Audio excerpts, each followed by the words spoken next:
Hello guys, good morning. Kain tayo guys. Alam mo guys, sa totoo lang, masarap talaga yung pagkain sa Pilipinas, no? Kaya alam mo, in how many years that I live in diniyot na iyoters, I eat Filipino guys.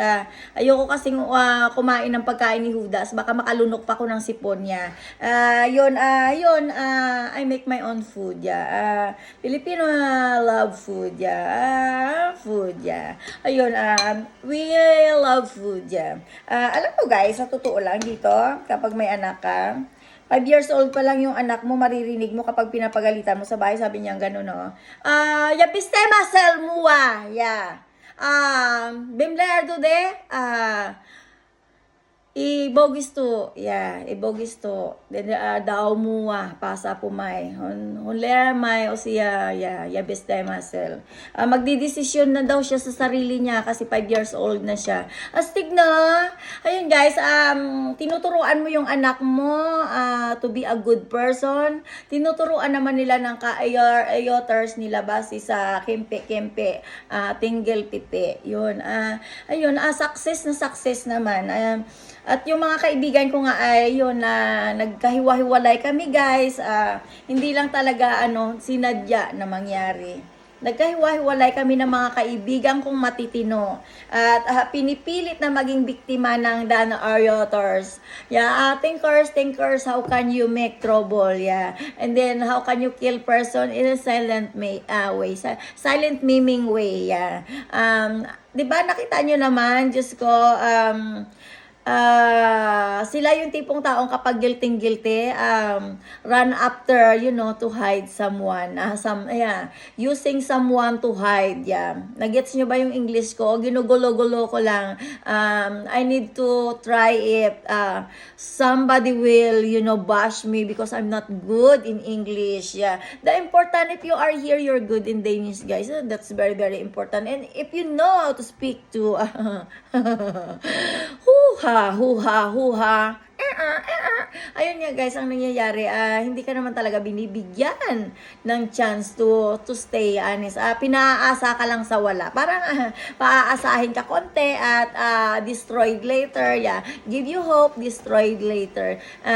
Gaya nga nang nangyari sa sa buhay ko. Give you hope and destroy later. Give you hope and destroy you later. Because our plan only is about money machine that that we can make your machine gun brain. Ayun, success naman sila guys. Success at hoping that they can invite all of my friends to kill me. That's their new era ng kanilang society, social. The important is if you live in Denmark, you know how to make social life, socializer life. Baka gusto niyo ng fertilizer or alcohol para sa anti-rabies, virus, 'di ba? Kasi you love to create war, you love to create virus. And you love to taking care of everything, Yun thinking about, money.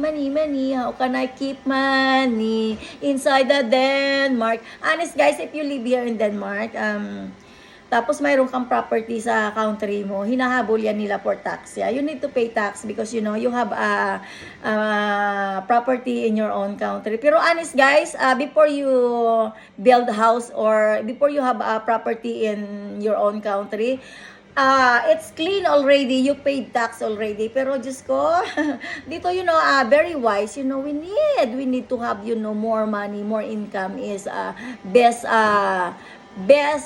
build programs in Denmark. The best, no? Kaya yun, nag-success sila sa paninira sa mga kaibigan ko and hoping that they can kill me, Ano ka ba? If you don't mind, Luzon, Visayas, Mindanao, Ravet, ang kakampi ko, And if it's happened that you kill me last year, you're gonna be suffer. Magbabayad kayo ng milliards kung paano nyo ginago-gago ang buhay ni Rohelia. Rohelia Kandari Antaran Tatak Kandari Me. Me. Not miming, ha? We are not a cat that you can kill if you want to kill. Kaya ting-iling nyo nga pala.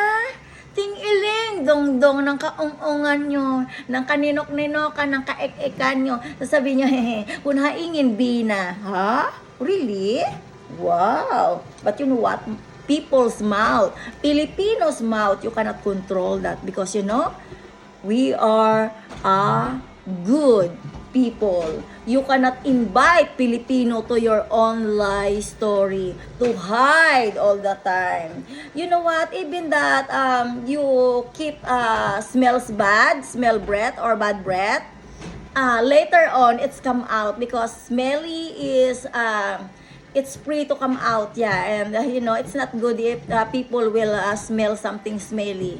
Yeah, like what we call that, patis, yeah, soy, no, it's a fish sauce, yeah. You can smell it, even that you don't want that other can smell, yeah. And you know what, guys, honest is, all what you done to my life in how many years, it's not a secret, girls, boys, bakla, tumboy. Kaya kung inaakala nyo na pwede nyo akong iken to have a silent life, nagkakamali kayo din, ears. Kasi thinkers, stupid is real, yeah. You make a trouble you didn't think million times before you think a milliard money, yeah. Thinking milliard before you destroyed one Filipina, because we are the type of person that we can have international friends. And if you don't mind, baby, yes, Filipino, we are willing to learn others language in cultures. That's Filipino. We are very friendly, yeah. At ops. It's not our fault if some of the idiot Filipino helping together to support Denmark lie story. You know, lie is always lie, and you cannot control the gossip lie from lying country ever. Bye, guys. Yun ang totoo, guys. That's me. Ako yung tipong taong hindi mo ako mapatahimik. You cannot, you know, send me to one place to do one boring job only, because I'm the type of person that I want to try so many things, even that I didn't know that I'm willing to learn. Yes, I have big patience to learn more. Yes, hindi ako tamad at hindi ako yung tipong taong sasabihin mo na, oh my God, that's lazy. She's very lazy. Honest is, talented ang taong sinisira nyo. Nung nalaman nyo na I'm the type of person, if I'm stay home, I will do so many things, yun, sinisira nyo yung mga mga gamit ko, kailangan tanggal yan, kailangan hindi, pag nasira yan, nawala yung isang pyesa niyan, kailangan hindi na mabili sa supermarket. Oo nga pala, guys. Lagi nyo talagang kinokontrol ang utak ko, no? You know what? In how many years that you're thinking that I'm stupid? Oh my God. It make you shocked because, you know, I learned silent mood too. Yeah. How can you destroy my life in silent mood?